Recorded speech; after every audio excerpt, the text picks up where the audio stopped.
각자의 삶에서 다양한 모습으로 예배하는 여러분들을 진심으로 축복합니다. 5월 15일은 스승의 날입니다. 현재 개학을 하지 못하여 다양한 방법으로 온라인 강의를 준비하시는 선생님들, 또한 교회학교 아이들을 보고 싶어서 오매불망 기다리시는 모든 선생님들을 응원합니다. 여러분들은 선생님, 스승님 하면 어떤 분들이 생각나십니까? 말씀을 준비하며 저희 교회 차량단 아이들에게 물었습니다. 너희는 어떤 선생님이 좋니? 그 질문에 아이들이 공통된 대답은 우리 이야기를 들어주시는 선생님이요 라는 대답이었습니다. 사실 밥 사주시는 목사님이 좋아요 라는 말을 기대했지만 아이들은 밥을 사주거나 무엇을 가르쳐주는 선생님보단 자신들의 이야기를 솔직하게 들어주고 대화가 통하는 선생님을 더 좋아했습니다. 저도 말씀을 준비하면서 선생님을 생각해 보았습니다. 영적인 스승인 담임 목사님도 생각이 났고 저와 함께하고 있는 우리 교회학교 선생님들도 생각이 났습니다. 그리고 존경하는 저희 아버지도 생각이 났습니다. 그런데 솔직하게 가장 먼저 생각난 선생님은 제가 초등학교 4학년 때 담임이었던 그 선생님이셨습니다. 사실 이름도 모르고 성도 모릅니다. 기억에 남는 것은 나이가 아주 많으셨고 저의 4학년을 마지막으로 은퇴하셨다라는 것입니다. 머리카락은 거의 없으셨고요, 있는 머리는 모두 백발이셨습니다. 저에게 이 선생님이 생각난 이유는 분명했습니다. 제가 초등학교 4학년 당시 다른 친구들은요 학교를 9시까지 등교했습니다. 그런데 저희 학교, 저희 학년, 저희 반만 남들보다 1시간 빠른 8시까지 학교에 가야만 했습니다. 그 선생님께서는 우리를 1시간 일찍 등교시키셔서 1시간 동안 한자를 가르쳐 주셨습니다. 그 선생님은 마지막 은퇴하실 때까지도 열정이 있으셨고 학생들을 진심으로 가르치셨습니다. 그런데요, 제가 그 선생님을 기억하는 이유는 그 선생님이 열정이 있었기 때문이 아닙니다. 저희를 사랑한다는 그 마음이 느껴져서도 아닙니다. 제 어린 기억에 그 한자를 배우는 그 1시간이 너무 싫었습니다. 남들보다 1시간 일찍 학교를 가야 하는 것도 너무 싫었습니다. 지금 생각해보면 학생들을 가르치고자 하는 그 열정이 있는 분이셨지만 아이들의 마음은 이해하지 못했던 선생님이 아닌가 하는 생각에 그 선생님이 생각이 났습니다. 또 한 사람, 또 한 명의 스승을 꼽자면 저의 방황하던 고등학교 시절 저를 놓지 않으셨던 선생님입니다.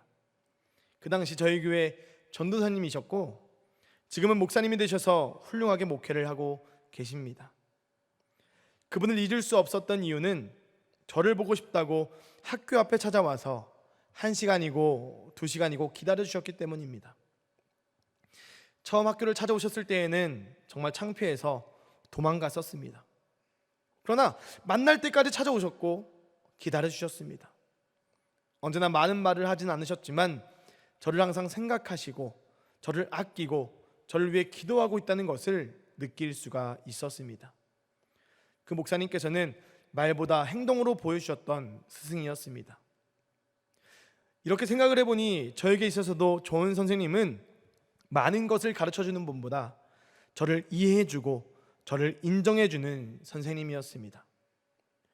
우리 아이들이 자신들의 이야기를 들어주는 선생님이 좋다고 그렇게 말한 이유를 저도 알 수가 있었습니다.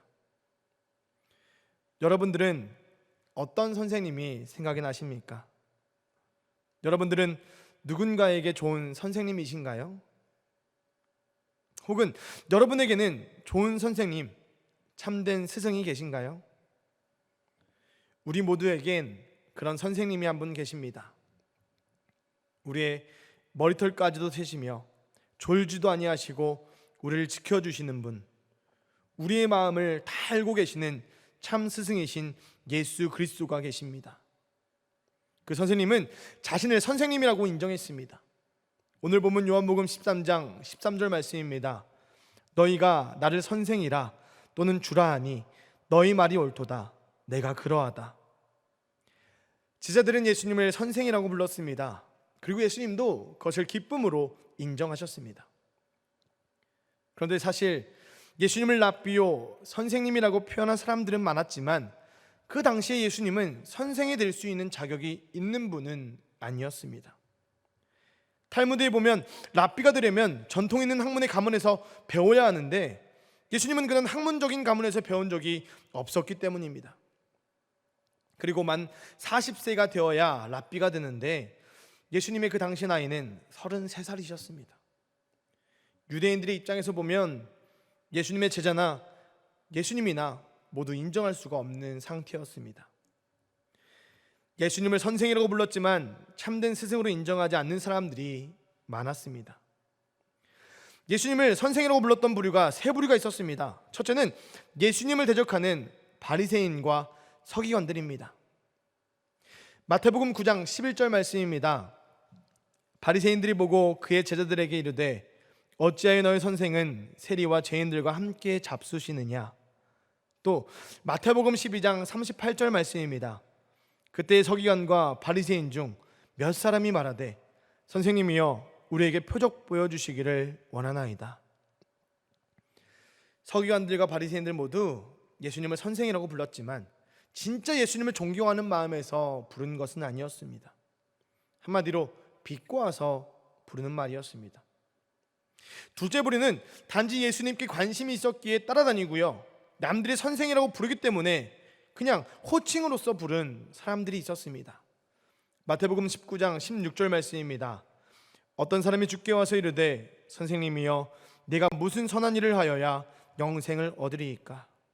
또 마가복음 9장 17절 말씀입니다. 무리 중에 하나가 대답하여 선생님 말 못하게 귀신 들린 내 아들을 선생님께 데려왔나이다.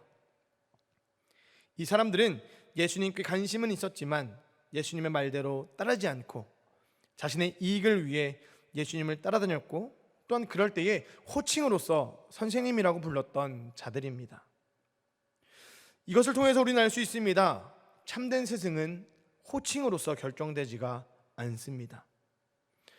여러분들은 선생님이라는 호칭을 들어보신 적이 있으십니까? 저는 제가 가르친 제자가 아니었는데 길을 가다가 저를 선생님이라고 부르는 사람들을 만난 적이 있습니다.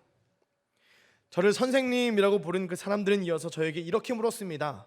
선생님, 도를 아십니까?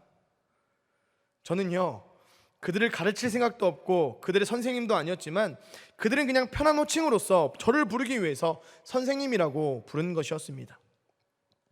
선생님이라고 불린다고 참된 스승은 아닙니다.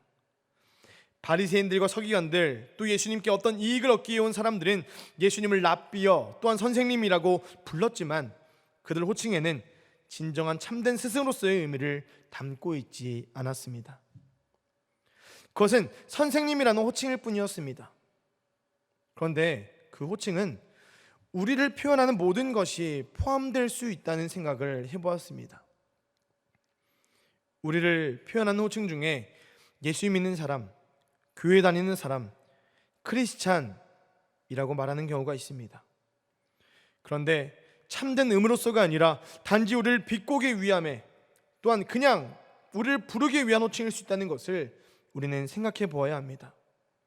그리고 참된 의미를 가진 호칭이 되기 위하여 진정한 그리스도인들이 되기 위하여 그 호칭에 걸맞는 삶을 살아내야 합니다. 사랑하는 여러분, 진정한 그리스도인이라는 호칭에 걸맞는 삶을 살아내시기를 간절히 소망합니다. 예수님을 선생이라고 부른 부류가 세 가지가 있었는데 그 중에 마지막은 진짜 선생님이라고 부르는 제자들이 있었습니다. 마가복음 4장 38절의 말씀입니다.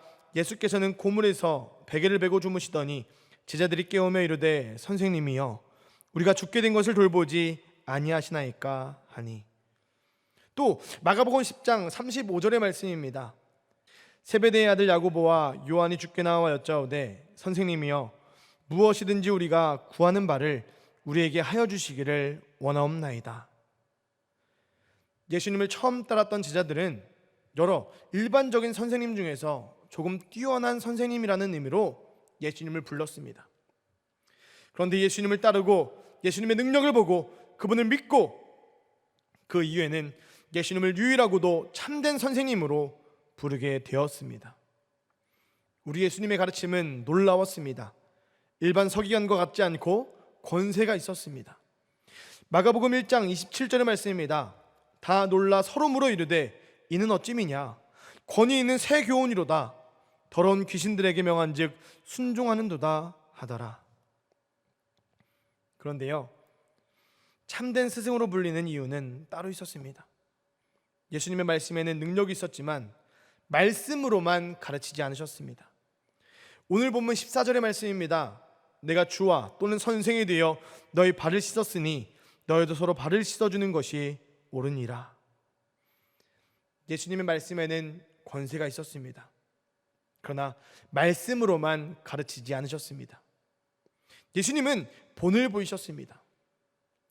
이것으로 알 수 있는 것은 참된 스승은 본을 보이는 선생이라는 것입니다. 저뿐 아니라 많은 목회자에게 있어서 가장 큰 딜레마는 설교한 그대로 살지 못할 때가 아닌가 싶습니다. 예수님께서 그렇게 말씀하셨기 때문에 저도 믿음으로 선포하지만 저 역시 그 말씀대로 살지 못할 때가 참 많음을 깨닫습니다. 그러나 우리 주님은 가르침과 행함 사이에 전혀 갈등이 없으셨습니다. 예수님은 우리를 사랑한다고 말씀하셨고 또한 사랑하라고 명하셨는데 그 사랑의 본을 십자가로 보여주셨습니다. 그리고 십자가에 달려 죽으심으로 그 사랑을 확증하셨습니다. 우리가 예수님을 참된 스승이라고 부를 수 있는 이유는 바로 여기에 있습니다. 예수님은 겸손과 섬김을 말씀하셨고 그렇게 겸손하게 유대인들이 가장 더럽다고 여기는 제자들의 발을 씻겨 주셨습니다. 그 예수님께서 우리에게 말씀하여 주십니다. 너희도 참된 스승이 되어라 명하십니다. 사랑하는 여러분, 참된 스승이 되시기를 부탁드립니다. 오늘 본문 15절의 말씀입니다. 내가 너희에게 행한 것 같이 너희도 행하게 하려 하여 본을 보였노라. 예수님께서 본을 보이신 이유는 우리도 그렇게 하게 하기 위함이었습니다. 참된 스승은 예수님 뿐입니다. 그 참된 예수님께서는 우리에게 본을 보이셨고 우리는 그 본을 보며 따라가면 됩니다. 저도 참된 스승이 되기 위해서 신학교에 입학하고 처음 아동부 교사를 했었을 때의 일입니다.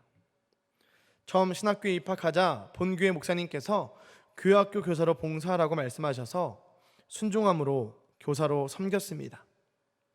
처음 맡은 반 아이들은 그나마 쉽다는 초등학교 6학년 아이들이었습니다. 저는요, 제가 교사를 하면 너무 잘해서 탈을 줄 알았습니다. 우리 반은 자동으로 부흥하고 우리 반 아이들은 모두 예수님 만나서 그 아이들의 인생이 확 바뀔 줄로 그렇게 알고 있었습니다. 그리고 처음 교사가 되어서 얼마 되지 않았을 때입니다. 대학교 1학년 때 처음 멋부린다고 골든 마일을 샀고 또한 그것을 자랑하고 싶어서 교회에 입고 갔었습니다.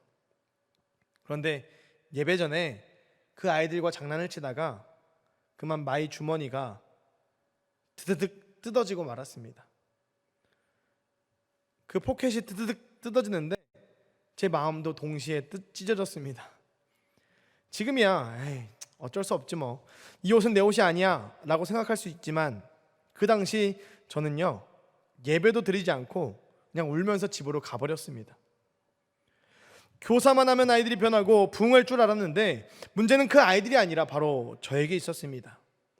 참된 스승은 말도 안 되고요, 예수님을 닮아가기는커녕 발끝만치도 따라가지 못하는 저였습니다. 교사라고 불리울 자격도 없는 저였습니다. 그리고 그때 야고보서 3장 말씀을 묵상하게 되었습니다.